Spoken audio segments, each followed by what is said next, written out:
Welcome to For the Love of the Game podcast with your host, Jefferson Belfort and Brian Hernandez. Brian, how are you doing today? I am doing awesome. We're recording this one a little bit early this time on a Wednesday. I just got back. My fiance surprised me with a visit to the Basketball Hall of Fame in Springfield, Massachusetts. It was really awesome. I'm feeling the basketball love right now. I'm not gonna lie. There's a couple times where I'm there where they're showing videos where I did tear up multiple times. And I'm feeling it. I'm feeling in the basketball mood, and I'm really happy today. How are you doing, Jeff? No, since you said tearing up, I might have, I kind of teared up this week too. Because I got the ultimate Christmas Day gift. Our good old friend, Jim Harden. Jim Harden is now James Harden again after that Christmas Day game. So I'm feeling pretty good. I'm happy to talk about what we're going to get into today. And let's start off with some of those topics. So first topic we're going to hit today is LeBron James and the downfall of the Los Angeles Lakers. Or is it too early to say the downfall? And then next we'll go into Kyrie Irving and his return to practice today. And then we'll go into our end of the year NBA awards. So, you ready? You ready to pull out your popcorn and be entertained by this show we have today? Because it's going to be very, very interesting when we get into those awards. You ready, Brian? I'm really interested on who you have for your picks. We did not coordinate for this right now, so it's going to be completely blind. I'm really excited. So let's get it going with the Lakers. All right, perfect. So starting off with the Lakers, as everyone who has been watching would notice at this point, is that the Lakers are greatly underperforming. But ironically, they're in the same position where they were last year, in the 7th seed in the Western Conference currently. They are 17 and 18 right now, so one game under 500, and then they're 4th in the Pacific Division right now. They've actually did a flip-flop on their scoring rating this year and their defensive rating. Last year, the Lakers were pretty close to the top defensively, and now is sitting at 27th allowed points per game. And then for scoring, they did a flip-flop as well, where last year they were sitting at 22nd and now are sitting at 8th in the league. LeBron looks amazing in spite of that. LeBron has come out and had, honestly, an MVP-esque season right now. He's shooting from the field around 52%, which is really relatively good for LeBron James. He is 35% from three, taking about 8 a game. And, even his free throws are relatively high to what he typically is at 77%. And then the biggest glaring number at the age of 37, I believe he is, or 36. I think he turns 37 soon, or he already did. I don't remember his exact date of his birthday, but I know it's sometime in December. So he could be 37. And he is 37, and he's turning actually 38 December 30th. So one day tomorrow from now, from today. Tomorrow. So it's an early happy birthday to LeBron we're giving right now. And lastly, he is doing an astonishing 28 points per game at this point right now. So my thing is, as much as that sounds like great stats and good for him and makes sense, you love to see this out of the guy that's arguably been the best player in the league for X amount of years, right? But I think that this actually spells something that we haven't seen in LeBron's career. Before I dive into that, I wanted to see, Brian, what do you think about everything that I divulged into already? Yeah. So one, like you mentioned, they're currently the record is 17-18. And I mean, if you look at it face value, you actually would look at it and be like, you know what? It's actually not too bad. It's really not a terrible record. Like they have a ton of season to be able to recover from this.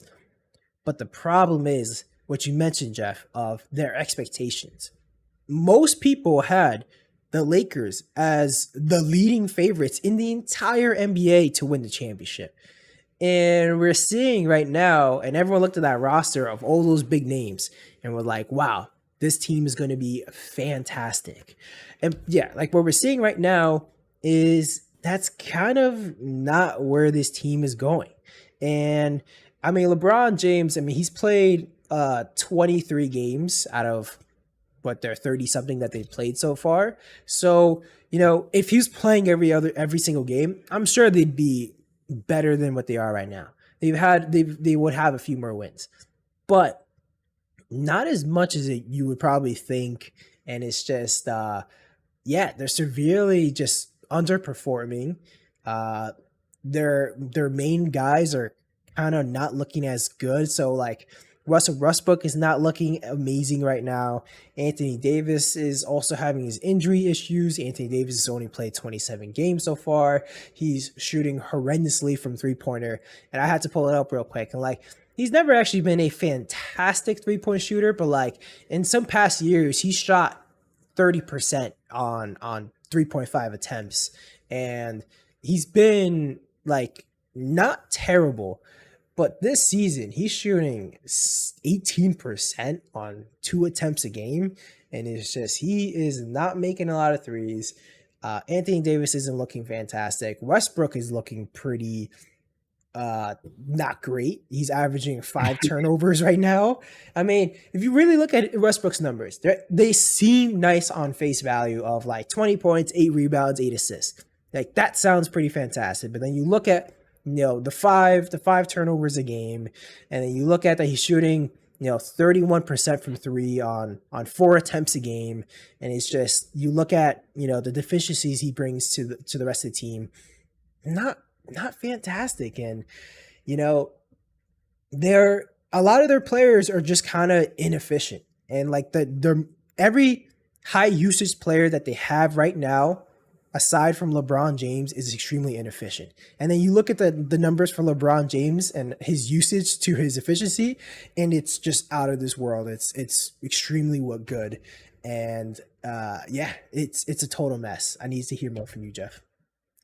Yeah, and that's I love that you ended on that point, because I was looking at who was the leaders this year in turnovers, and then when you dive into it, you look at the top 5 is Trae Young, Paul George, Luka Doncic, Westbrook at 2, and then James Harden at 1. The one thing that I would say that makes this so interesting is that these guys that are on the top of the list have way higher usage or command over the offense than Westbrook does. So the fact that Westbrook is on par with them and not having the same amount of usage rate is very, very telling into like how much of an issue or concern he can be. Even in the end of quarters, end of games, he is becoming a problem to have on the court. We look at the Lakers Christmas Day game that I mentioned earlier against the Nets. There was points where the Lakers really did solidify their lead. Their runs, and it looked like they were going to, I wouldn't even say upset the Nets, because the Nets were missing core players. It was expected in my mind that the Nets would lose that game. So for when they initially started the game off the gates and the team came out flat, the Lakers, it was like, what is going on here? You have more of the advantage with having more players that aren't under health and safety protocol. It should come with a little bit of a punch because of that, and make sure that this is not a game that is unattainable. So the Nets kind of made it crazy early on, and then the Lakers made a run in the second quarter that just showed that, hey, it looks like the tides are turning and they are going to take this game. Third quarter, they make a punch again, and go for another run, and they take the lead. But they allow for the Nets to push out the lead once again, all the way out to 20. And then fourth quarter, same thing. Lose that lead again, the Nets. And it looks like the Lakers are knocking on the door to winning this game. And just like any other game, when it comes to those a close game, the inefficiencies of the Lakers and specifically with Russell Westbrook start to show, and rear their ugly head. So I think LeBron is having an MVP here. I think because of LeBron, where he is in his advanced stage, and him not being able to be on the court the same way that he normally is, it goes back to a conversation we had previously about Anthony Davis and the impact of winning. LeBron's impact to winning has been lessened over the years. And this is the first year we could truly say that his impact is starting to show that it's not going to push you to the finals. It's not going to push you to that conference finals. So it's sad to say it, but probably one of his best seasons, and it might not mean anything to the Lakers just because of how they're comprised. Yeah, it's I mean, we've seen LeBron carry teams in the past, but at the same time, this, especially in today's NBA and how competitive the games are right now and how close of the talent level between teams are, you kind of need more than just LeBron James, especially about to be a 38-year-old LeBron James. Like you said, he's having an MVP type season, but I mean, look, he's not playing a ton of games because of injuries and all that. A lot of players are missing games because of health and safety protocols. Has LeBron actually missed the game because of health and safety protocols? Because I know that we had that he missed our he got out of health. Yeah, please. Something's fishy right now. Yeah. Something's feeling a little fishy, sweet. He got out of there real quick when he was listed on the health and safety protocols, and in record time he broke out of there, and he was good and healthy, but not trying to be like any LeBron hate. It's just like we all say, he's having a fantastic season. It's just that father time started to creep in terms of not ruining his production on the court. Is just allowing him to play every single game, for the team at the moment. So got to see how his health progresses for the rest of the season. It's just that he's not really getting the help that he needs. And Lakers fans are already talking about, trading Westbrook, trading this and that. And it's there's no trade there to happen. When we sit back and we think about it, we realize how cockamamie this idea was, that they were going to bring in Westbrook and he was essentially going to be his own like surrogate team where he leads his own insurgents. So that when LeBron goes down or when AD goes down, it's basically going to be Russell Westbrook and the Lakers, to win a good chunk of games. That was never a good idea, because we saw what it looked like for Westbrook the last two stops that he's been on. The Rockets, it didn't work. Look at the Wizards, it didn't work. You're asking a lot for a guy that just went out and failed in the last two opportunities with a team that he had. Yeah. I know it's hard and it's harsh to say that about Westbrook because he still plays at a level that is a star level, but he's not at that superstar level anymore in my mind. And it beckons to now thinking about how cockamamie it is to see that Lakers fans think that there's going to be something serviceable that they're going to get back. First, you don't have the money. You don't have the money to bring a one-to-one trade where you would get the player of that value. Unless if you both are trading two guys that are getting an exuberant amount of money and they're both underperforming. That's the only way I see Westbrook 1-for-1 get traded. There is no one giving up multiple assets so that Westbrook could come to their team. The only way I see Westbrook being moved is similar to what is being talked about in the John Wall scenario, is a 4-5 team trade where Westbrook goes to a team where he gets a buyout, and that's how it happens. But I don't see that happening. I don't see anyone willing or wanting to do that. It's kind of funny because as you're talking about, like, all right, what are the opportunities for a Westbrook trade? And I just keep thinking of, like, he did get traded for John Wall at one point, and maybe the Lakers are like, maybe John Wall is a better pick right now. And if there's another swap between the two, that would actually be pretty hilarious. But then it gets me back to what we already know. Rockets, the reason why they're holding on to John Wall in this way is because they don't want to buy him out. So they won't do that for Westbrook. And do they want Westbrook on the court while they have their young guys trying to figure it out? No. So, like, every situation I try to think of, it just does not work for that team. I don't see a team ruining their continuity with whatever they're doing just so they could have Westbrook on their team. Yeah, it's a total mess, and you touched on it before of, like, how the Lakers defense recently has not been the greatest, and looking at the numbers, actually, the past few years for offense and defense for the Lakers have actually never really been a top of the league offensive team.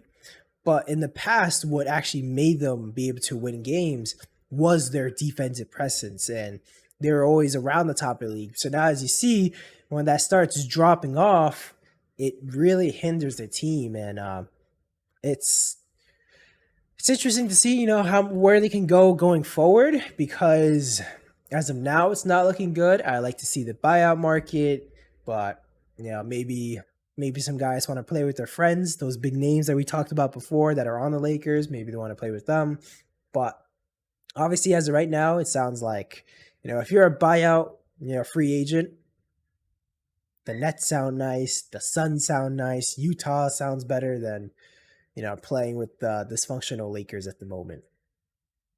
Exactly. Yeah. I think so. I think that's enough on the Lakers. Hope to see them do better going forward, and hopefully we're wrong, but we'll see how this turns out next, though. So we talked about, we're going to be talking about Kyrie Irving returning to the Brooklyn Nets for away games. Now, I wanted to actually talk about this because I wanted to get your input, Jeff, of what do you think this is going to bring to this new look defensive team Nets, and how good they've been. One of the top of the league right now, or not top of the league, but one of the top defenses right now currently from cleaning the glass. The Nets had the 9th ranked offense and the 6th ranked defense. And over the last 2 weeks, even without most of those players and having all those players in health and safety protocols, they still had, over the last 2 weeks, they're actually ranked 3rd in defense. And they've been playing even better defensively. Like, man, the Nets look incredible. And just being able to add the powerhouse that is Kyrie Irving to their offensive load. Jeff, what do you think about this? So it's so funny. It's interesting, actually. If you were to just listen to mainstream media outlets about sports, you would think the Nets were probably middle of the line. You would think they were right where the Lakers are. For the trials and tribulations that the Nets are going through in the media, it really feels like they're not doing great. But if you're an actual fan that decides to, flip on a game every now and then, you go and you'll notice the Nets are a pretty sound team. They may not have Kyrie Irving at the present moment, but they are integrating him back into the game now, right? They really do look like a team that has an identity more this year than they did last year. Yep. And I don't think Kyrie coming back changes that. I think it heightens that because that's going to be the same expectation that they're going to want out of Kyrie to fulfill as well. And then I love the fact that the individuals that they chose to be those defensive anchors are guys that feel that they could talk to Kyrie and be eye to eye with Kyrie. I've heard earlier in the season where Bembry has called out Harden for his defense and say, you need to talk or you need to tell us when this is happening. So we are all aware, and Bembry has really stepped up on that side to be that anchor in that sense. But there's a hidden layer to it why I think that Kyrie will actually take what Bembry is saying and, implement it into his game. And then granted, I don't think Kyrie is a terrible defender. Kyrie is one of the smaller defenders in the league, but from when you watch the game and you watch Kyrie, if he's engaged on the defensive side, like he is a pickpocketer, he can get into his bag in that sense. So I don't think it will be a problem with integrating him back for the defensive side of things. I've seen Joe Harris before he got injured take a leap in effort on the defensive side. So I'm more than sure that Kyrie will take that leap as well. And then the last part about it that where I think Bembry will help Kyrie is they already have a connection coming out of high school from the same high school from St. Joe's. So there's that connection that should speak to them and make them feel welcomed. And they're both playing for their hometown teams. I'm sure they both want to see the Nets win. And those are the fabrics of why I think this identity this year is so much better than what it was last year, because last year it was built upon the big three are nothing, right? And we saw how when they went down, it looked like a different team. But now, through any trials and tribulations they go through, guys getting injured, guys going to health and safety protocols, rookies being called up, rosters being changed, Stephen A. Smith saying that they're the worst at whatever, anything being thrown at them, they are ready for it now. And I really do appreciate that about their game this year. And that's why I think Kyrie will fit in seamlessly. What do you think about that? Yeah, there's a few really key things that you touched on there that I wanna talk about. So one, you started off, the media loves to hate the Nets, and it's so true, and it's really funny to see this because, like you're saying, like, if you just kind of hear about like all the chatter around the league that you hear from the media, you're 100% right. Of like everyone would think that the Nets are like middle of the road in the East right now. But I mean, compared to where like Utah right now is currently, so the Nets are currently 23-9. Utah's 24-9. Golden State's 27-7. Phoenix is 26-7. They're right in the middle of the pack of all these teams, and they're right there. They're one of the top teams in the NBA, and yet, and they have two of the biggest stars, and they're about to get their third star back, and yet, it's most of the talk is about like, hating them and maybe no one's really talking about them as being favorites and all that, and it's kind of odd to see. It's really odd to see how the media takes that angle with Brooklyn currently. But as you mentioned, they are actually, even with all the troubles of COVID protocols and all this other stuff, they've been looking pretty fantastic this year.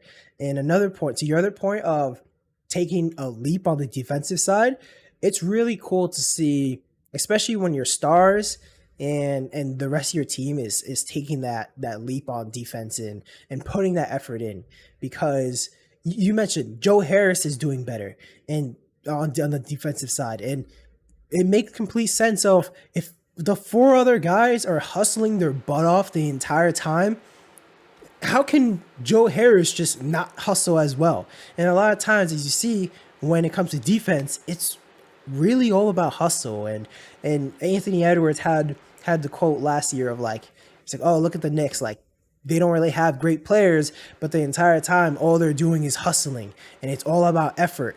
And as you see, the Nets, even though they have all this star power, they have all this effort. So I can only imagine when Kyrie comes back, it's going to be exactly what you mentioned with Joe Harris of effort's contagious. And when all these other guys are putting a lot of effort in, Kyrie's probably going to put it too. And you mentioned too, Kyrie's the games that I've seen of the Nets, which isn't a whole lot, but when I have ever seen Kyrie play, he's not bad defensively. He really isn't. So I think the Nets are going to be way scarier, especially on the road when Kyrie's playing. But it's just they're definitely the team to watch. I think at the moment, as we see, the Warriors look fantastic. Phoenix looks fantastic. Utah looks fantastic. But now we're going to see Nets full power and looking even better. And we're going to be able to see, we're going to be able to gauge how the teams compare. And I'm really looking forward to see how the big three for the Nets, how they all gel together. Because we've seen in the past, they looked really well. But, let's see how they play this year, especially with their defense, identity, and, oh, man, it's gonna be crazy. You know what? And that leads me into the next thing that I was seeing based off of what Kyrie was saying. And we always have to talk about the duality of first Kyrie Irving and how he is viewed upon in the media, right? We'll always have those type of conversations. But to hear Kyrie Irving when he comes back from his hiatus, so that's what I'm going to call it now at this point, is him to say that he's incredibly grateful to be back with the team, for him to say essentially that he knew what the consequences were and he respected that, what the team decided to do with those consequences, right? And for him saying that he's just ready to put that aside and go right into this next step, being focused, putting the best foot forward, right? You would think this is not the same guy speaking that everyone is talking about around the league. The consensus around NBA Twitter, around the media, is that this guy is selfish. The guy doesn't care for anyone but himself. He wants it to be his way or the highway. That is the complete opposite of what he has been presenting himself as. Does Kyrie have moments where he is unequivocally wrong? Yes, he does. But does every human being in this world have that same thing? Yes, they do. And I understand there is a level that you are held to as a professional athlete at that point, right? To put yourself in respects to the average person a little bit higher. I understand that. But has Kyrie not asked or shown he wants to have intelligible conversations about the things that he is upset with, or he wants to do, or he wants to sit out for, right? He's always shown that, but he's always been faced with criticism that he never reciprocates back to people. So it just makes it so interesting to see that, to know that he said what he said. It shows that he's grown. He's an adult. He understands what's going on. He's kept himself prepared and ready to come back here. But you're going to hear it day on end, much like I saw earlier today, is that the Nets made the wrong decision. They set a precedent, a bad precedent that will set a bad example for the rest of the league. And they've completely alienated all of their quote unquote players in the locker room for doing what they did. But in hindsight, what it really is that the players had Kyrie's back from the beginning. Kyrie let him know what he was going through, what he wanted to do. And there was a effective communication throughout the organization where they all felt like they were on the same page about everything. Granted, might not be the decision they wanted Kyrie to have, but it was the one that Kyrie needed to make. And then the last part I would say about that too is that a lot of people forget that the Nets situation is is a very specific special case that is only at this point something that New York teams have to deal with. So to treat it as such and not consider that when you speak ill about someone is very, very inconsiderate in my mind, because special cases require special ways of being handled. And this is the way how the Nets saw it was best handled at this present moment. No one in the records books wrote something like this or expected something like this was going to come down. So they handled it in the best way that they did possible. They could possibly. I think there's something. So I don't want to. I completely agree with you. I don't want to echo it too much and all that. But what I did want to talk about is it's kind of funny. So in the NBA, I don't know if this actually has happened in the past before, but there's two clear examples right now of players that are on the team that are not injured, but they weren't playing with the team. And that's Ben Simmons and Kyrie. And I feel like a lot of times when people think about these two situations, they try to compare it a lot of the time, and they think they think about it very similarly. But these are not the same situations at all. With Ben Simmons, it's he does not want to be on the team. He does not actually want to play for this team anymore. He does not want to, he does not like his teammates and all this other stuff. There's all this drama. The Nets situation is not that at all. So them getting Kyrie back is completely different. And it's like you mentioned, the team actually likes Kyrie. The team, they maybe they don't, or it doesn't matter if they respect his decision or not for the vaccination and all this other stuff. But they stand behind them. That's their teammate, and now he's coming back and he's going to enhance their play, and it should not be a deterrent for them or the organization or anything like that. The Ben Simmons side is completely different. So I feel like a lot of times, like I was mentioning, people try to compare the two, but it's two different situations. So I think that's enough on this. The Nets and Kyrie, it's going to be fun to see him play basketball. We've talked about it in the past too of how special of a talent Kyrie is and how well he actually does. And you think the way people talk about him, this guy's averaging like 15 points, but Kyrie's pretty next level. So we'll see how they go. But next, into our main topic of the day. It's the one where when you did that intro, it got me excited. I really wanted to go straight to this from the start, but here we are now. Our early picks for the end of the season league awards, and right now we're gonna do. Well, I'll tell you pick by pick of which one we're gonna do. So first, start off with the cream of the crop. The top one, the pick that most people actually care about, or the award that most people care about, the MVP. Right now, Jeff, who is your pick for the MVP? Yeah, a whole enchilada. So, I'm not gonna give themes today, but I think we could have some spirited conversation that will be even better than those themes. I'm going to be a homer. There's some times where you need to be a homer, and there's one time where I'll say me being a homer is not because I'm being a homer. It is because essentially it is the right decision at this moment, and I'm gonna go with Kevin Durant as the MVP.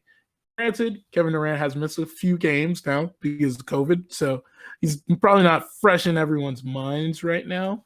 But if I break down the stats and I look at the stats of what Kevin Durant has been doing through this season, has been completely bonkers, insane what this man is able to do this year. When you start off first with his points, he's leading the league in 29.7 points per game. He is shooting. He is rebounding around 8 rebounds a game. He is assisting about 6 rebounds a game. His true shooting rating is 62.6 right now. Not only is that, He is also shooting nearly 50% from the field. He is he is shooting 37. Actually, that was wrong stat. I'm so sorry. He is actually shooting 52% from the field as of this season. He is shooting 38% from three, and he's around a block a game. The guy has shown on both sides of the balls that he is an essentially best player in the game right now, in my mind. And it's not even just what he's doing, it's how he's doing it. The last 5 games that Kevin Durant has been played for these teams, it's the Dallas Mavericks, it's the Atlanta Hawks, Detroit Pistons, it's the Raptors, and then it's the Sixers. Obviously, no world beaters there, right? But let's break down what that stretch looked like for him. He had 24, 31, 51, 34, 34. The guy has shown to be consistent at this point. And now how I'll refute why I think is everyone else's quintessential MVP. Steph Curry simply last night shows you exactly why I think he's not the MVP. Is in a situation where he does not have someone that alleviates a lot of the things that he does on the court, or allows for him to do the things that he does on the court and make it a little bit easier, wasn't able to show up. It did show up later in the game, but it took them time to show up. I mean, a game where Kevin Durant this season lost all of his guys, and he didn't show up. I saw Kevin Durant play with 4 other rookies this season and win the game. It was actually that Raptors game where he put up 34. So I'm hanging my hat on Kevin Durant. I don't think it's going to change, barring injury, that he is the MVP in my mind this season. So I was hoping you say it's Kevin Durant because, well, one, I've been going back and forth, and you mentioned, I think there's a 2-man race at the moment. Steph Curry and Durant. And I was hoping you went Durant so I can go more the Steph Curry route, honestly. But if you didn't say anything, I mean, you did a compelling argument right there. But I still think I'd go with Steph Curry at the moment. I think it's very close. I think there's plenty of times for things to change. But, man, Steph Curry this season has also been bonkers. We all know Kevin Durant is probably one of the most efficient players from mid-range at the moment. He is a sniper. This man does not miss. But man, Steph Curry, what he's doing for the Golden State Warriors, even without Klay Thompson. I mean, I know KD also is without without Kyrie, but he still has James Harden. James Harden, is this man just finds KD for dimes so easily, so nicely. But Steph Curry is out here right now, and he is going insane and leading the Golden State Warriors. And this is my main point of why I would want Steph Curry as the MVP. It's just right now, the Warriors are currently 27-7. They have the most wins in the NBA currently. They are just insane at the moment. They're extremely hot. Steph Curry is shooting 40% from 3 on 13.5 3-point attempts a game right now. This man's shooting 40% on 13.5 attempts. That is insane. And if you actually watch the games and you see the way he makes these 3-pointers, where he's coming off the screen and he's falling away and he has 3 guys chasing him. Although, yes, that bucket counts for 3 points, I think when Steph Curry hits that, it impacts them more. It impacts the other team more than just 3 points. It's such a demoralizing thing when you try everything possible. You throw your entire team at one guy, and yet you still can't stop him. He's having an insane year so far. He's leading the Warriors to, the best record so far in the NBA. It's extremely close. Like I mentioned, it can change either way.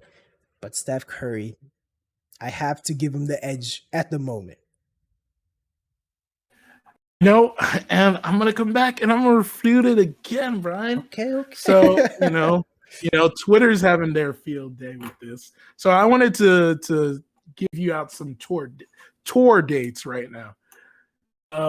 It is 8 of 19, 8/19, 6/17, 6/20, 3/14, 8/20, 5/15, 8/19, 5/14, 8/21, 5/14. No, those are not tour dates. Those are actually Steph Curry shooting from the field.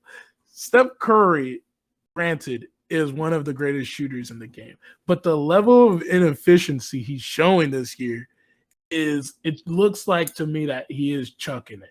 Like he's just chucking it, he's putting it up. And relatively compared to last year, which I think last year was a better season, in my mind, what I've surmised as a better season for him than this year, where he was around 48% from the field. He's now a little bit more pedestrian, 43% from the field. He was otherworldly in years like 2018, 2017, 2016, 2015, 2014, 2013. Oh my God, it's every year. The guy has always been over 40%. He's always been over 40%. This is the first season he's slightly under 30 or 40%. So I hear what people are saying.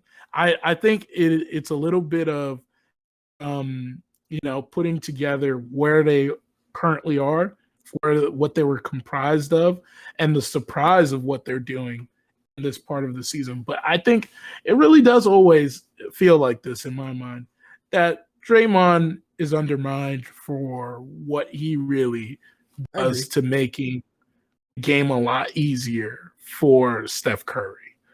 So I'm not saying Steph Curry isn't great. I'm just thinking, based off of what those tour dates that I gave you, if I pull up and you know what, let's try to do this. I'm going to pull up Kevin Durant's last 10 games as well, and we'll go over his shooting. He may have the same shooting, and if that's the case, maybe I'll rethink this a little bit differently. But I will tell you this: he is 12 of 26, 2 of 6. He's not nearly shooting as much threes as Steph Curry as well, Yep. too. So Curry could get up into the 17 threes per game range. 10 of 22, 1 of 4, 12 of 22, 1 of 4, 16 of 31, 5 of 10, 12 of 29. That's a relatively bad one right there.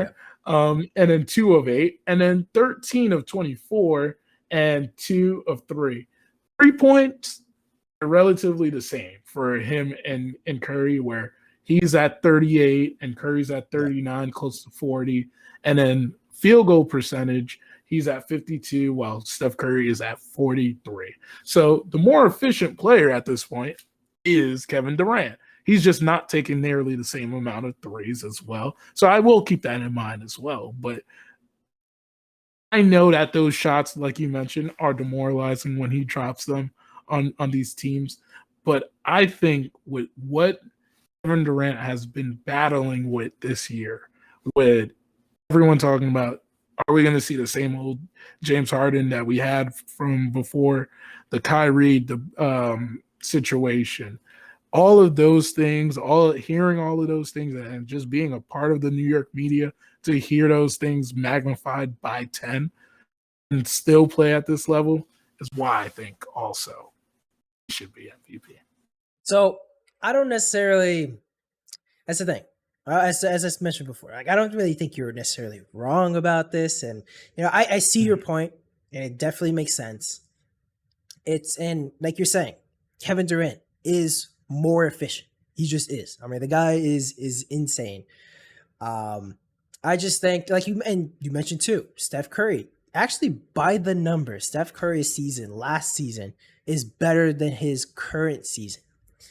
But I think where the difference is, like where where I'm holding my cat this entire time, is just how it's actually affecting the team this year. Last season, if his team was where he is today, I think Steph Curry probably would have won the MVP last season, just because of how good he was. And Jokic was amazing, but at the end of the day, I feel like what it comes down to a lot with these types of awards is you're winning and then the story of how you win. And not a lot of people had the Warriors extremely high. I had them very high from the beginning. Now I'm proud of myself for that one. But you know, it just Steph Curry is affecting his team in a positive way this year versus last season when were they a playing team? Is that correct? Like they weren't as good, and Steph Curry put great numbers. And it's just to me, it's about how it's affecting his team and how that story is actually translating. And he's he's affecting his team extremely well. Even though, like you mentioned, they're not. He has nights where he doesn't have a good game, but yet still pulls through for his team, and that's why it's a slight edge. But I put it for Steph at the moment. My mind can change. My mind can change because Kevin Durant, man, this guy is so efficient, so efficient. So I don't think either of them are a wrong choice at the moment. We're gonna need another 50-point game from Kevin Durant to prove that point. If we see more of those, then I think we might have to edge it out for Durant. So next, the next award is Rookie of the Year. Jeff, who do you have for Rookie of the Year? I'm gonna pat myself on the back as well for this one right here because I've been calling this since we had our first podcast. One of the rookies that I loved coming out the gates, even though it's a team that I don't really love, is Scotty Barnes. Man, Scotty Barnes. He might be unanimous at this point in my mind. Just his game just like pops out on the screen, man. Like we did not expect Scotty Barnes to be as offensively sound as we see him right now, which makes it so interesting. And then him just fitting the mold of what the Raptors actually like, and him being just so confident at that age too. Like the praises I've heard other players, star players, said for him is just going to show. I'm sure he has a big head at this point now with hearing everyone saying that, he's legit. The guy's shooting around, I think around 16 points per game from what I last saw. So he's just, the defensive side, like I said, was what we came for. We didn't know that the offense was going to be like this. We actually questioned if the offense was going to be like this, or as efficient as it could have been like this. But he's showing, hey man, like I could do this. I could do this at this level, and I really appreciate seeing his game right now. I love that you said Scotty Barnes. It's definitely. I mean, he's one of the guys there, like you said. Definitely, I would say it's a 2-man race at the moment. And my guy, I'm actually not going with Scotty Barnes. I'm going Evan Mobley. I'm sorry, man. Evan Mobley. This guy is just insane. The things that he's doing on the court, the way how he's able to impact the game today as a 20-year-old rookie. Evan Mobley is, I mean, look at the Cavs right now. The Cavs are currently 20-14. And honestly, a big reason. Cavs are not supposed to be good this season. Cavs are not supposed to be doing what they're supposed to do. The Cavs are not supposed to be ranked second defense. But this is a big part of, one, Jared Allen, but two, I'd actually say probably the bigger part is Evan Mobley. If you ever see this man on defense, teams are afraid to go to the rim against Evan Mobley. This man is skinny, but he has impeccable timing. His arms are extremely long. The way he's impacting the game, and this is kind of where I went with the MVP.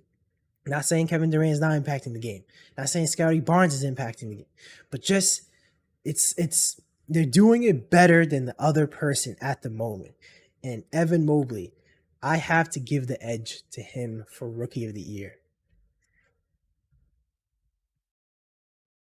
Fight that one. Like you said, it is very, very close at this point. Very. So I won't even fight that one. So I think that's a sound choice, but I'm still going with Scotty. Yeah. So that's the thing. So right now, Scotty or the Raptors are currently I just had it. They are 14-17. And Scotty's a big part. He's playing a lot of minutes. He's playing fantastic for them. He's a big leader for this team as a rookie. But man, Cleveland was not even supposed to be close to here right now. Cleveland's supposed to be one of the worst teams at the moment, but they are currently 20-14.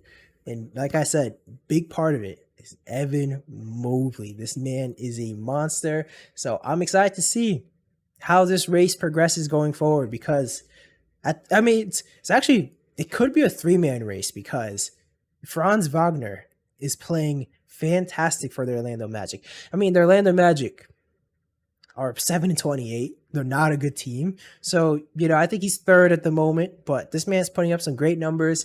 He had a fantastic game. I believe it was last night. I think I talked about it during one of our first podcasts. I was pretty low on Franz. I did not think he was going to be very good in the NBA, but he's proven me wrong. He's playing fantastic, and he's also a guy to keep an eye out for this award. Did look impressive against the Bucks the other day. Yes. So, like you said, he is looking pretty good. He might make a run at the end of the season. We'll see. We don't know yet. It's not solidified. We're about like 30 games, roughly over 30 games around the whole league right now. So I'm not. I think you're right. Like, I'm not giving up hope that he'll be in that top 3, but another person, Cade, will be up there as well too, in my mind. Yeah, no, he is playing fantastic as well. As right now, he's had an injury before the season, and then now I believe he's in the health and safety protocols. But Cade is looking like the real deal. This is a pretty crazy rookie draft class, honestly. There's a lot of really good players, so I'm happy to see that. Next, Coach of the Year. Jeff, who do you have as your Coach of the Year? Coach of the Year. It's an interesting one. That was one where I was wrestling with who I think I would give it to. But when I started to look at realistically teams that are overachieving what they're expected to be at, a lot of people would pick Steve Kerr. And I say something like that, right? Yep. But I think there's a team that makes even more sense this year. And that coach would be JB Bickerstaff. The fact that he has the Cavs, who we've said even in this pod, that would come back down to earth, quote unquote, to a lot of people. And they're not coming back down to earth. This is earth for them right now. It looks like they're legit. That and because of the fact that they're looking legit, I believe either they're in the works of doing it or they already did extended JB. Mm-hmm. Yep. So JB Bickerstaff is my pick. He's above and beyond expectations for this team. The team is comprised of some solid pieces that have a good amount of youth and experience, and they found a way to make Kevin Love serviceable again. That should be the one thing where everyone is like, this is a great coach right here. Yeah. There's a bunch of names you can do here, like you're saying. There's Steve Kerr, Quinn Snyder, Monty Williams, even Steve Nash, about how he's turned the Nets defense around and all this. But I have to agree with you. I actually also have JB Bickerstaff as my Coach of the Year. It's kind of it's a similar situation to Tom Thibodeau last year, of like the Knicks were expected to be the worst team in the NBA, and he was able to turn that franchise around that season. The season had been terrible, but JB Bickerstaff this season, then the Cavs, kind of the same situation, not supposed to be good at all. They had what was second pick last season, and they got Evan Mobley. Usually with big men, what happens is it takes them a little bit. It takes them at least a year or so in order to get used to the game. Because one, they come into the game extremely skinny. and they get bullied all the time. And then two, it's the defensive principles that they have to learn usually take a decent amount of time. But man, this guy has his team just rolling. I talked about earlier. Right now, currently, they are ranked second in defense in the entire NBA. To have your team that has not a lot of talent, that lost Colin Sexton extremely early, that is just right now. So they actually might go back down to earth a little bit because they just lost Ricky Rubio, who's been fantastic for them. He's out for the season. So we'll see how they keep going. But as of now, I have JB Bickerstaff as coach of the year. I'm happy we agree on this one. Definitely was the right decision on that one. Yeah. What he's doing out there is just outstanding. Yeah. It even begs the question of what took so long for him to even get a job. Yeah. When he has his team playing like this. And if I'm correct, not sure, I'm not 100% sure, but I'm sure, honestly, I think his dad was also a coach as well. So once again, it leads me to think, why did it take so long for him to get this opportunity? And this is a guy that's been, what I'm seeing, has been in the coaching realm for over nearly 20 years. Back in 2004 is when he started coaching. So, there's a lot of GMs, there's a lot of owners, hands and palms right now. I mean, heads and palms right now because they made the wrong decision with not this guy a chance. Yeah, no, he's been fantastic. I hope to see the Cavs, continue to be extremely, good this season. So that's an interesting one to see. Next, I need to hear, Jeff, the man that comes off the bench. Who do you have as the sixth man of the year award? I think that we'll agree on this one as well. Maybe we don't, but I think this is a pretty closed case right now. Shut door on this one. It's Tyler Hero for me. The man, day in, day out, has proven he's a baller. He's a straight up baller. I don't have the exact stats of what he has, what he's been doing this season, but every other day. Well, can you run through it? I would love to hear it. Actually. He's averaging 21 points. He's shooting 40% from the 3-point line with 7 attempts a game, 5 rebounds, 4 assists, and he's shooting over 40% from 2. Okay. And then do you know how many minutes it's showing? Yeah. So he's currently playing 32 minutes a game, and he's only he started so I'm a little behind because I actually have my data from the last time we're about to do this, but as of last Friday, he played 27 games and he started only 7 of them. Okay. Well, yeah, still, it's enough of a sample size in my mind to think, hey, this guy's sixth man of the year, because what he is bringing off the bench, that firepower, that punch that he provides, is something that is going to be Miami's X factor when they make it to the playoffs, and for that he should be rewarded with this award. Yeah, no, I completely agree. It's actually pretty funny to see. Of like last season, Tyler Hero actually had a pretty big. Well, he did better, but coming off of his bubble season, he kind of did not live up to expectations, and a lot of people started trashing Tyler Hero. And this season, he put a ton of work during the offseason. So I have to also give this to Tyler Hero. He is playing fantastic this year. He's playing starter minutes, but coming off the bench. And I mean, at the end of the day, that's what this award is about. And this man is really balling this year. It's pretty fantastic. I almost gave this award to Montrezl Harrell, a man who's won this award before in the past. But it's I just think, I mean, so one, of course, I mean, Tyler Hero's numbers are better because he's more of a scorer and Hero is more of a defensive player. But I just have to actually just looking at like Harrell's numbers in the past compared to this season, it's actually really not too different. But I have to give it to Tyler Hero because the jump from last season. Last season he was scoring 15.1 points a game. Now he's going to 21 points a game and playing around the same minutes. He played 30 minutes per game last season. Now he's playing 32 minutes a game. So it's Tyler Hero is pretty easy pick in my opinion. Agree. Next, it's the most improved player. You know, Julius Randle won it last season. I was pretty pumped about that. He's been terrible this season, but you know, there's a couple really good candidates for this season.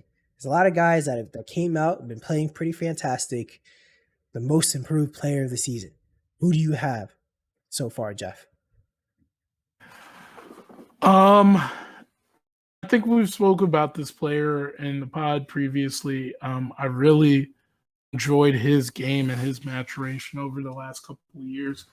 Some of it is because of his teammate. Some of it is largely because of him as a player, just developing his game a little bit more on the offensive side and making a commitment to the defensive side as well too. Is why I picked Mikal Bridges as my most improved player of the year. I have a very close number two. That close number two is someone that I think, you know, very well, if he keeps this stretch that he's going on right now going, could steal this award from someone like like did I say Mikal or did I say Miles Bridges? You said Mikal, but I meant Miles Bridges. That's okay, why okay, I'm sorry. got I it. said I meant Miles Bridges. I'm so sorry. But it is Desmond Baines. I am Yes. loving what I'm seeing out of Desmond Baines currently right now. He is looking like the perfect 2-2 out of the 1-2 punch Yeah. for the Grizzlies right now. And if he's able to be consistent with the way how he is playing right now, look out. The Grizzlies are going to be a team to be worrying about for the future. Yeah. I actually really like that you brought up Desmond Bain. I'm a big fan of him. Um, you know, he's playing fantastic this season. And he was even really good last season as well. But definitely, you know, made a good jump. But and I kind of was going back and forth in this one between Miles Bridges and Mikal Bridges. Or not Mikal. Sorry, Miles Bridges and Tyler Hero. So yeah, Miles, because you know, maybe give this one again to Tyler Hero. I mean, he's made a giant impact, or a giant improvement from last season, and his shooting numbers are doing pretty fantastic on especially more efficiency. So I was very close, but this one I have to agree with you, Miles Bridges. He is he's a more confident player right now. He's a more confident player. He's upped his shooting attempts, so you know his usage is going up a lot more. He went from 9.4 attempts last season to 15.6, and his points went from 12 points a game to now about to be 20 at 19.7. So this guy has been pretty fantastic. He's still kept around the same efficiency. His 3-point numbers are a little bit down, but at the end of the day, I think Miles Bridges has made an insane improvement. I don't think anyone coming into his career, I don't think anyone actually saw Miles Bridges being this good as he is right now. And they thought of him as mainly just a dunker and a cutter. But this guy has really improved his game and he's been pretty fantastic. So I'm happy to see we also agree on this one. And last, as of right now, tell me if I forgot any awards, but I think this is it. Last one, Defensive Player of the Year. Jeff, who do you have as your Defensive Player of the Year? I think this is the hardest one to decide on. And I'm happy that you say that for last because of that. Because I was fighting with myself for a while on who I was going to pick this one to be. I'm just going to tell you the two players first, and then I will say who I ultimately went with. is both teams are leading the NBA in wins. Both of their teams are leading the NBA in wins right now, both respectively being the Warriors and the Sun. So their impact of what they bring to the court is just so astronomical. Like compared to other players, it's ridiculous. Just breaking down, and those two players are Mikal Bridges and Draymond Green, right? Just some stats to break down before I even say who I'm going to choose.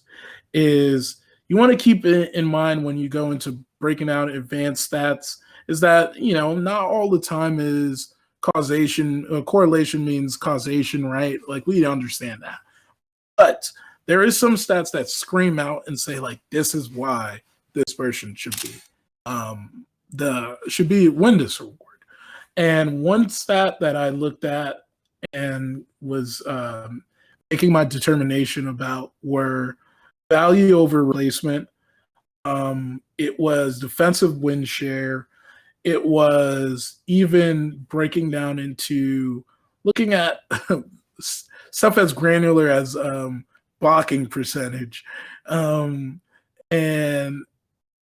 when I compared the two players, even though when you look at them for face value on both sides, both players, it looks so easy to choose one, and it's more popular to choose one.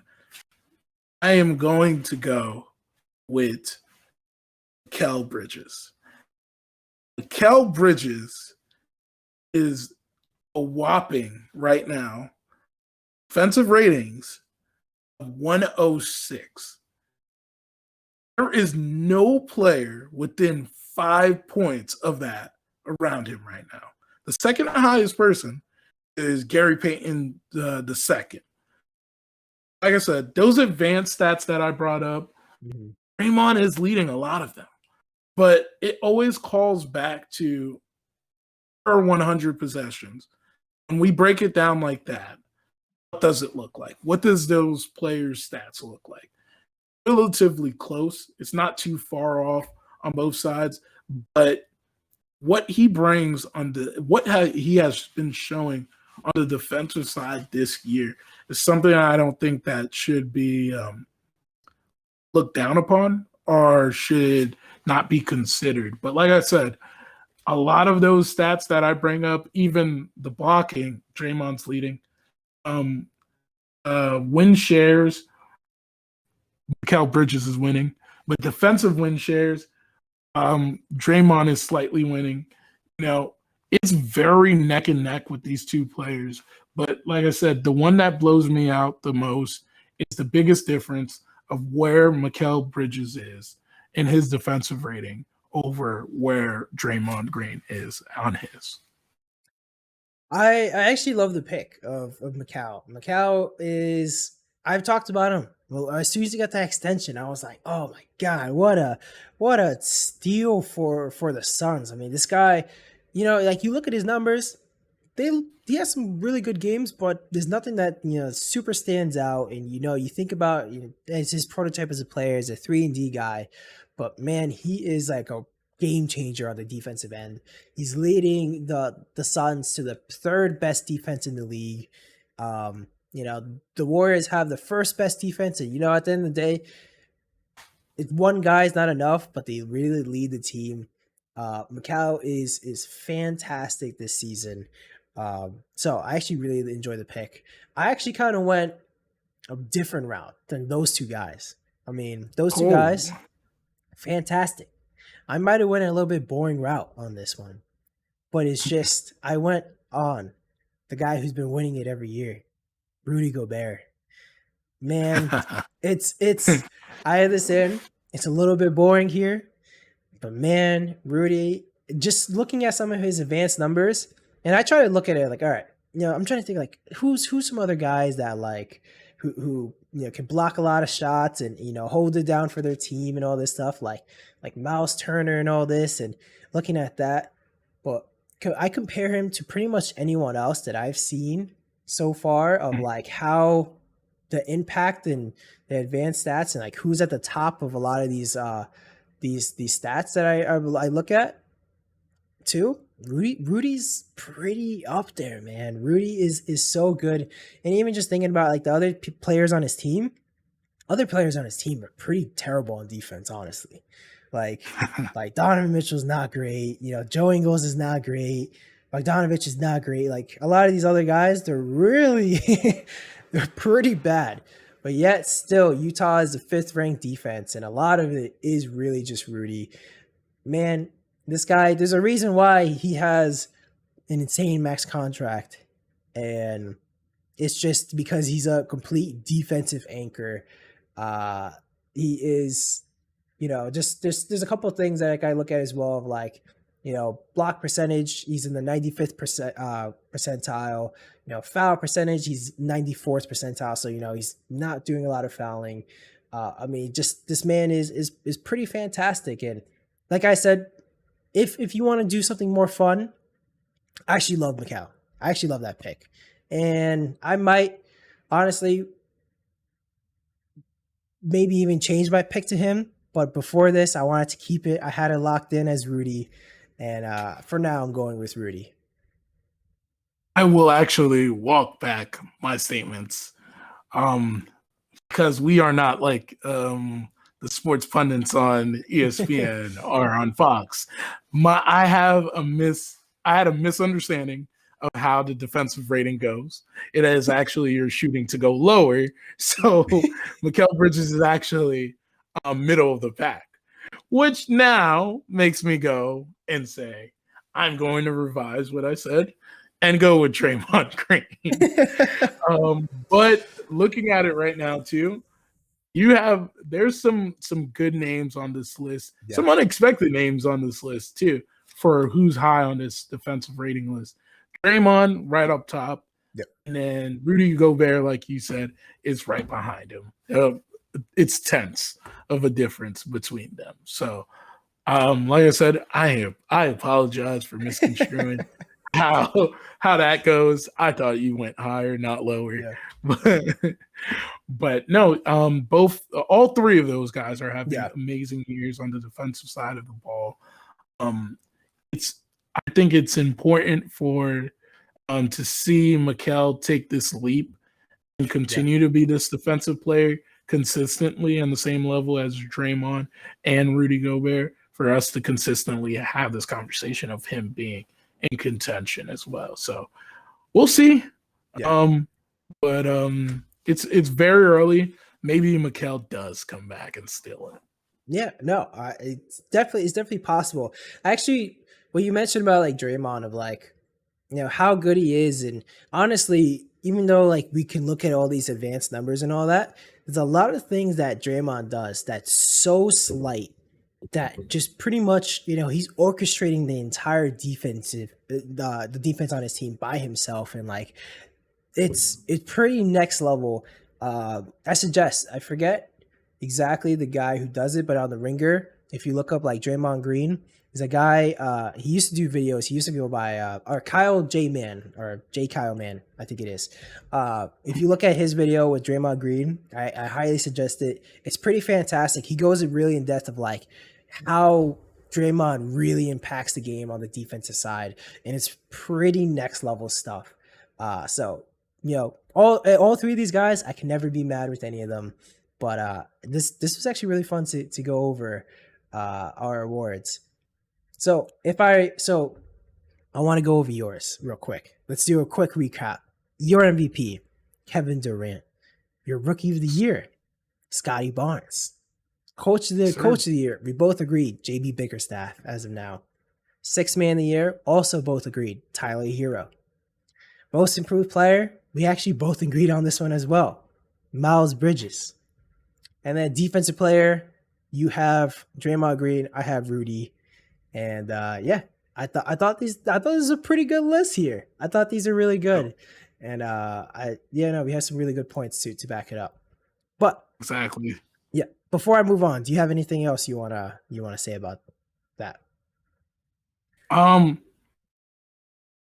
know he's the sexy pick right now, and I did choose this guy, Tyler Hero. But don't don't shy away from a little bit of the man from down under, Patty Mills. He should be.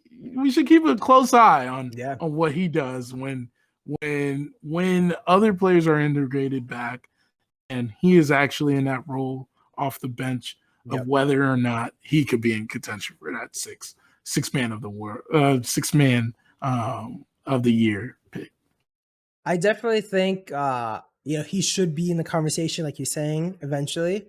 But I think as of right now, like names like Tyler Hero are just probably going to be too big for Patty to overturn. But hey, we'll see. A lot of season left.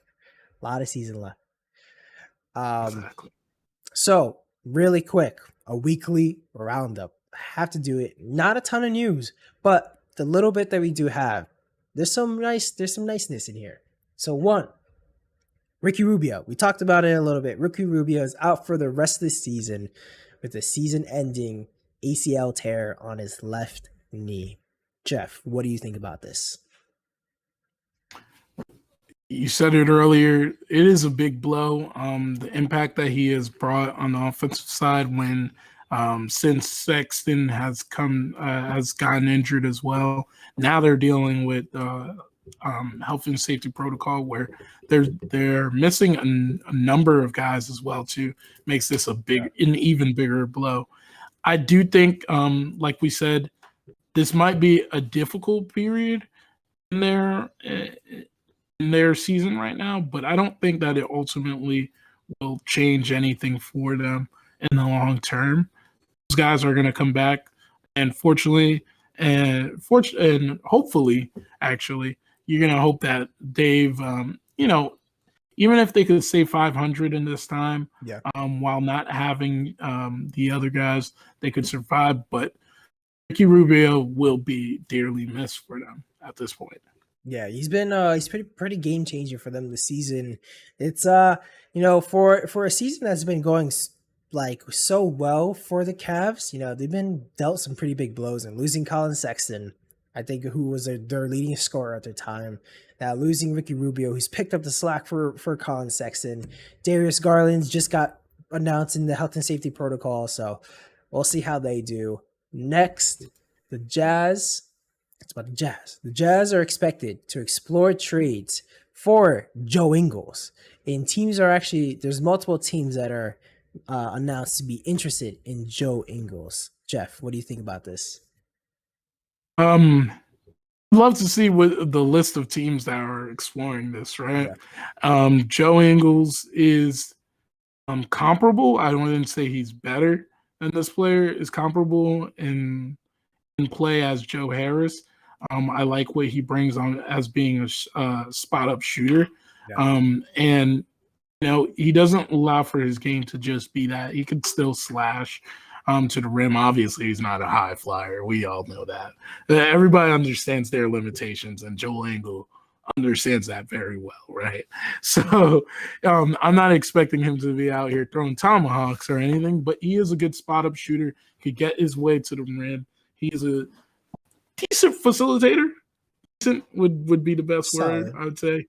But if he lands like in a situation where they need a glue guy, like a 4 or 5 player on their team, he fits in pretty well in my mind in a revamped version of the Sixers. They find a way to, whatever they do with Ben Simmons, having a guy like Joe Ingles on that team, I'm thinking if they move Ben Simmons, they move Tobias as well, right? So yeah. I think he picks up that role pretty well and allows them to free up some money as well, comparable to what Tobias is getting paid right now. And I think that's an ideal place for him to be. Yeah. I wonder what the Jazz are really looking for in this trade. Are they looking for more defense?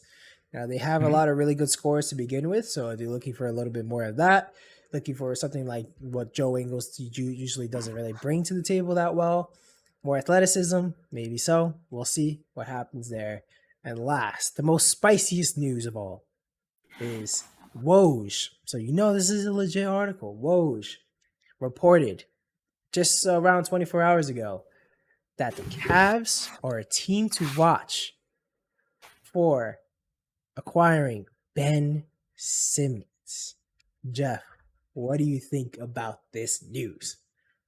My God, please don't do it. That's kind of where I feel like right now, because I do think we just got done praising the Cavs Yeah, for what they've been doing. I understand if there was a world where it was a 1-for-1 trade for Sexton and you gave him up, you could get Ben yeah, Simmons. That would be the best decision you guys could make. But I don't think that's what you're going to have to do to get Ben Simmons. So just don't want them to destroy what the core of what they have right now. yeah. Realistically, what is a trade between the two that both teams feel like they neither won, but they both got a little bit better? I don't think there's one to be had in my mind. Yeah. It's this news is super interesting to me because we talked about it in the past of, the Cavs were a team to look at. And now Woj is really saying out there like, hey, probably the leader right now, the team to watch is the Cavs. And it's like earlier in the season, we were like, all right, what was the trade? Like Colin Sexton and Evan Mobley, possibly. Now you see Evan Mobley playing this well. You can't possibly add him to this trade. And do the Sixers even want that? Do they want to pair him up with Embiid and do something like that? Maybe, possibly. What else can the Sixers actually want? We had the list, or not the list, but the Sixers had a list of 25 players that these are the only guys, or what was it, 25 or 50 players that they will only trade Ben Simmons for. I can't imagine another name that's on the Cavs for that list. Maybe Darius Garland, but like, is that enough that the Sixers want? Possibly, maybe. I don't know why the Cavs would want to add their probably one of their best 3-point shooters on the team and take him for a guy that doesn't even take threes, and clog the paint even more with your three centers that they run out there. Like it's such a weird fit. I don't know how that works. I really hope like you said, we've been praising the Cavs. I really hope they don't trade Mobley here. I really love the pairing of Mobley and Jared Allen. Those two are amazing. So we'll see how this goes. But yeah, that's a crazy rumor right now. I think Kobe Altman, I believe, is the GM of the Cavs right now. Yeah. Since he's taken over, it looks like he's made a lot of sound decisions since David Griffin has stepped down. And want to take a risk like that at this moment. Unless if it meant significantly, it would significantly make the team better at this point right now, right? I don't think that trade for Ben Simmons significantly makes them a better team. And the reason why I say that is because what you're going to have to give up in that case. So it just it defeats the purpose in my mind. And I think that they're better off. They're better off not going down this road and just figuring it out with the players they have. Look into the off seasons if there's players that we can add to make the team a little bit. But there's nothing in Ben Simmons trade for me that makes them considerably better. I wonder if there's something here. So I'm trying to think of one-on-one trades doesn't make sense. But the way Joe said it is Cavs are the team to watch to acquire Ben Simmons. So that could mean that this is a multiple team trade. And instead, like we're saying, the Cavs don't really have a player that necessarily, fits extremely well, or to trade to the Sixers that fits extremely well. But maybe, I mean, the Cavs have a lot of first round picks, I believe, and they have some pretty decent assets. And, Colin Sexton, even though he's out for the season, the Sixers are not going to want that because they want to win now, but maybe someone else does. Maybe someone else would rather have Darius Garland. That could be pretty interesting in making 3-team trades, and some other team just taking a bunch of assets versus, the Sixers getting or giving a better player to get a bunch of assets, and then the Cavs acquire Ben Simmons, the Sixers get a better player, whoever that is. I don't know. What do you think about that? I think there is a world where that happens. There, like you said, there's no one-to-one trade that will work for Ben Simmons. But if you move around the assets that, like you said, the Cavs have, there's Sexton, there's Laurie, there's Garland, there's even in some cases Kevin Love. If you have to unload salaries. There's a lot of ways the Cavs can be creative with this. I don't know. In my mind, I surmise the Cavs being in a situation that, ironically, I think Jared Allen has been in recently with like the 17-18 Brooklyn Nets, where they were just figuring it out, right? And they had to make a decision whether or not they're going to go down this route or they're going to do something a little bit creative. And I don't think the Cavs have the gravitas to be creative at this point.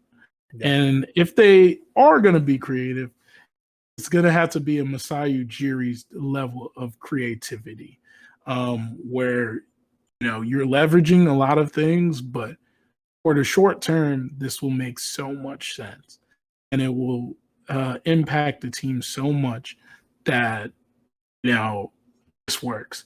But unfortunately, in my mind, only the 4th seed in the East right now.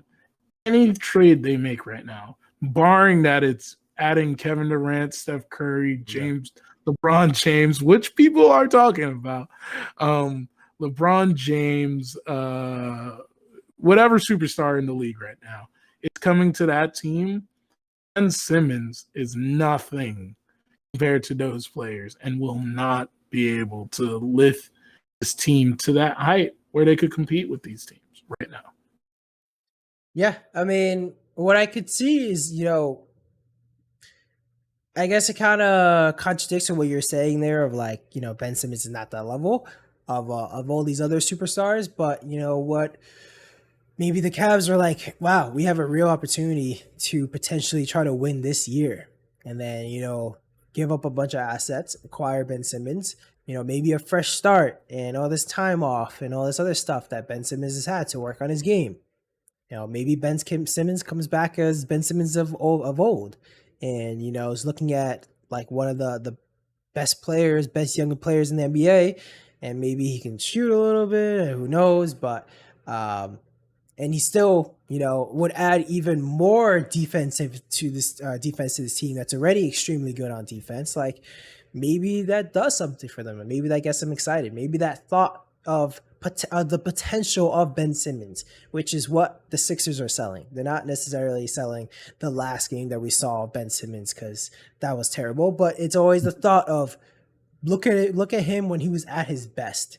And at his best, he was actually, one of the better players in the NBA. So what does winning mean to them? That's the question that needs to be asked. Does winning mean winning a championship?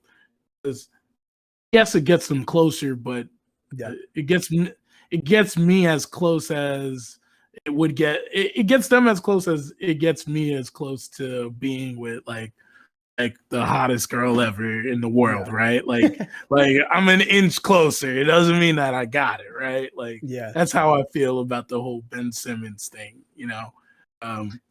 You'll put a lot of eggs in the basket. Yeah. That I think will, in the long term, not award you what you are looking for, right? And like I said, if championship is that, and then don't make that decision. But if winning means being in contention, it means being near the top of the East, then yes, that's a perfect trade. That's a perfect trade for them if that's what that means. So. Yeah, most likely, I'd imagine that it's not necessarily like you're saying, like winning a championship, because that's probably out of the reach. But maybe they're thinking of, hey, we have all these extremely young guys. All these guys are, are any of them over 25? They're star players so far. So, add them, you win. Winning also helps develop players. You do that for another 3 years. You have all these guys around their prime or so. Maybe in 3 years, you're ready to win a championship. And maybe that's their thought process there. Who knows? That'd be fun to see. Definitely. I'd kind of like to see it. I wouldn't mind that. I'm selling myself on the idea now. That sounds, the Cavs with maybe Ben Simmons running the ball and doing all this. If he could take a jump shot, I like it. Biggest if in the world. Exactly. They're going to have a Marvel what ifs on that. Yeah. The Sixers have been asking this what if this entire time he's been there. Exactly. Oh man.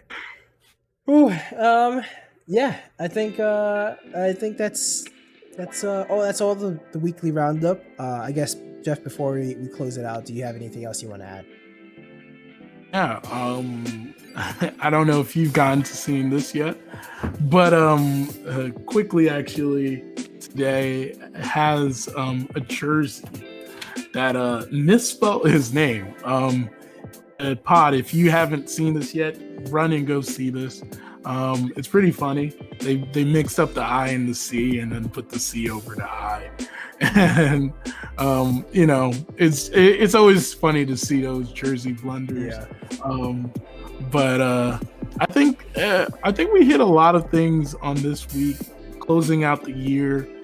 That makes me very happy for 2022. We won't be.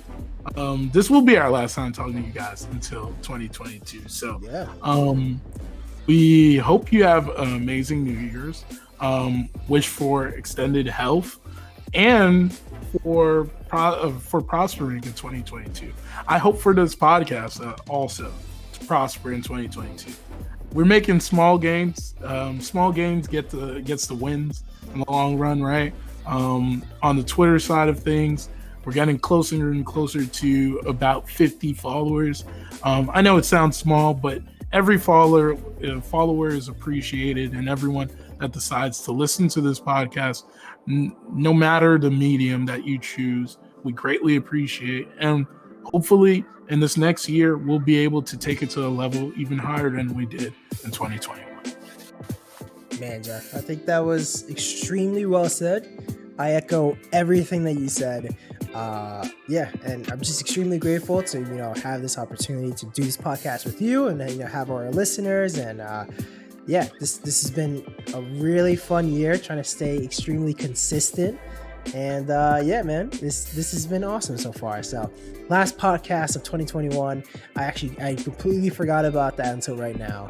And super grateful for everyone. Jeff, awesome job on the Twitter. I always say it. It gets me excited to always say it.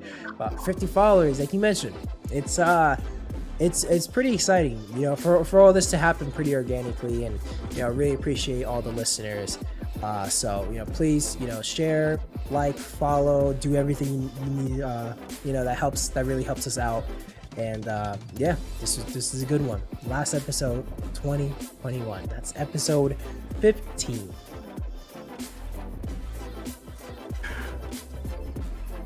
Happy New Year's.